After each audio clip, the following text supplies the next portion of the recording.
Hola, un gusto poder saludarlos. Me presento. Mi nombre es Valeria Areola Maya y junto a mis compañeras Erlis Garcés y Zulay Reyes, nosotras estudiantes de Administración en Salud Ocupacional, octavo semestre en la Uniminuto Bucaramanga, les presentaremos nuestro video de estrategia sobre los factores que influyen en la toxicidad de los metales y los gases. Metales tóxicos. Su densidad es muy elevada y son contaminantes que llegan a ser muy peligrosos para la salud humana. Cuentan con características como la bioacumulación, que consiste en la acumulación de sustancia química tóxica en el organismo vivo. De esta forma alcanzan concentraciones más elevadas que las concentraciones que hay en su medio. Algunos de los factores que influyen sobre la toxicidad de los metales son acumulación principalmente en el sistema nervioso central, el hígado, los riñones y los pulmones.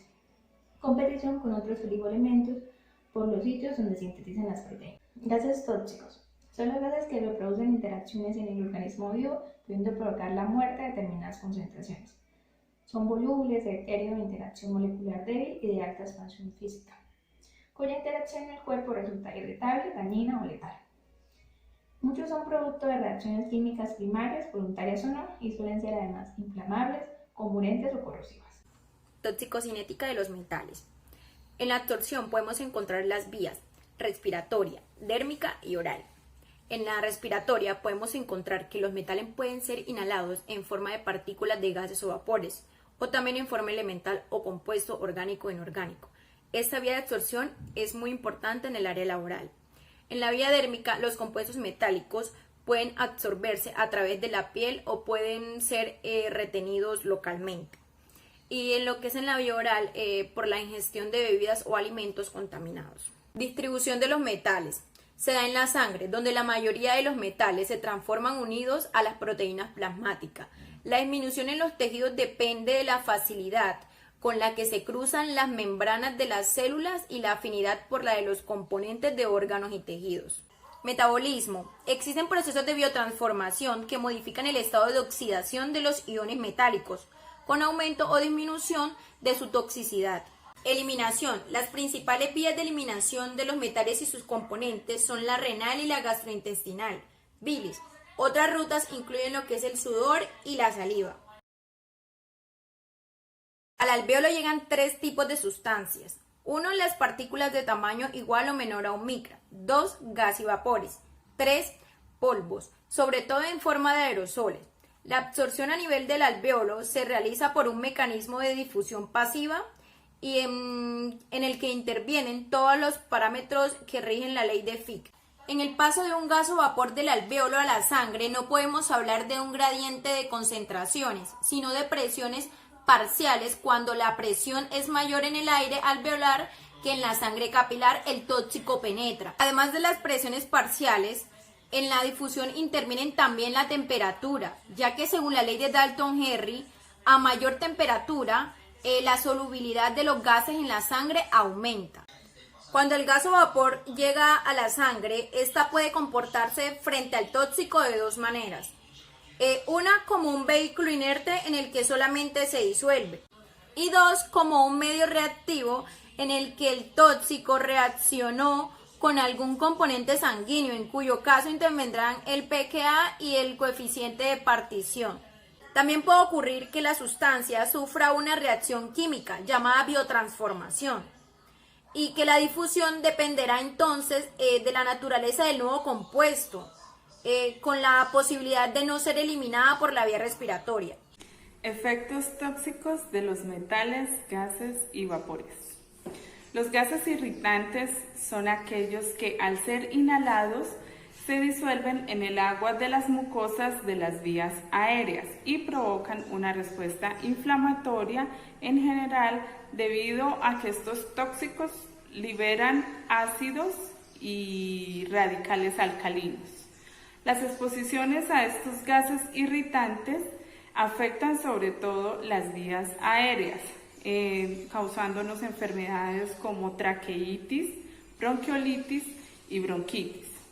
Hay otros agentes también que al ser inhalados directamente pueden ser muy tóxicos, como el cianuro, el monóxido de carbono, y producen daño simplemente por el hecho de que desplazan el oxígeno y nos causan una asfixia. Tenemos el ejemplo también del metano y del dióxido de carbono. El efecto de la inhalación de los gases irritantes depende de la magnitud y depende también de la duración al agente específico. Entre los gases irritantes más importantes se encuentran el cloro, el fosgeno, el dióxido de azufre, el cloruro o sulfuro de hidrógeno, dióxido de nitrógeno, el ozono y el amoníaco. El sulfuro de hidrógeno es también una potente toxina celular que bloquea el sistema citocromo e inhibe la respiración celular. La exposición frecuente consiste en mezclar el amoníaco con los limpiadores que contienen hipoclorito o lejía, como es conocido, y se libera el gas irritante cloramina. Signos y síntomas. Los gases irritantes solubles causan un ardor intenso y otras manifestaciones de irritación, sobre todo en la parte de los ojos, la nariz, la garganta, la tráquea y los bronquios principalmente. Son frecuentes la tos marcada, la hemoptisis, que ya se les puto con sangre, las sibilancias, que es un silbido que sale ya del pulmón directamente, las arcadas, que es el movimiento que hace el diafragma cuando se va a producir el vómito, y la disnea, que es la dificultad para respirar. Las vías aéreas superiores pueden quedar obstruidas por el edema o por el laringoespasmo. La gravedad puede estar relacionada con la dosis. Hay algunos gases insolubles que causan menos síntomas inmediatos, pero sí pueden producir la disnea y la tos marcada.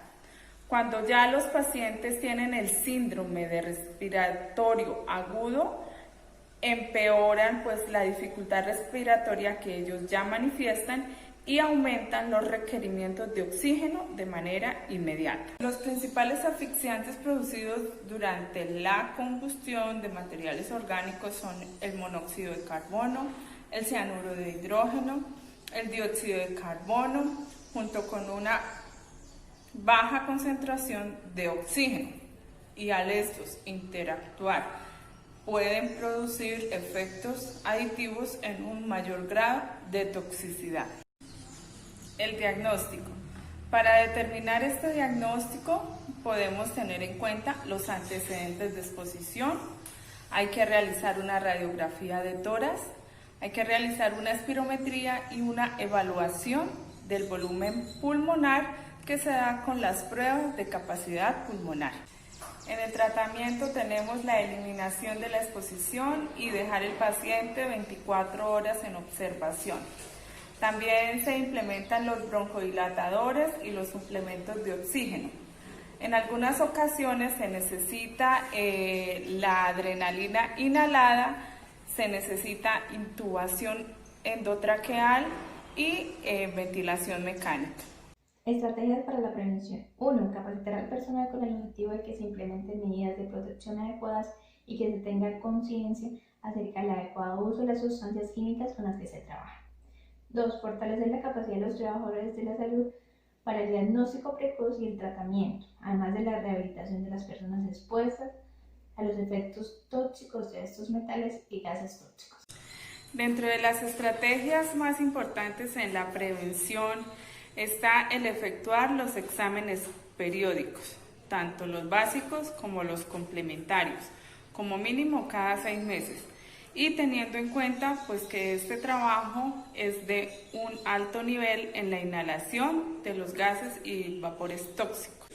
Es súper importante que las empresas tengan implementado el sistema integrado de gestión, donde incluye todas las directrices de salud ocupacional, seguridad industrial y también la protección ambiental, siendo responsables con la vigilancia epidemiológica, la identificación y mitigación de los peligros y los posibles impactos ambientales en el sector industrial. Estrategia número 5. Realizar vigilancia epidemiológica en los puestos de trabajo para identificar las fuentes de exposiciones de los efectos tóxicos de los metales. Estrategia número 6. Proporcionar a los trabajadores el uso adecuado de medidas de bioseguridad y de protección, como son los elementos de protección personal,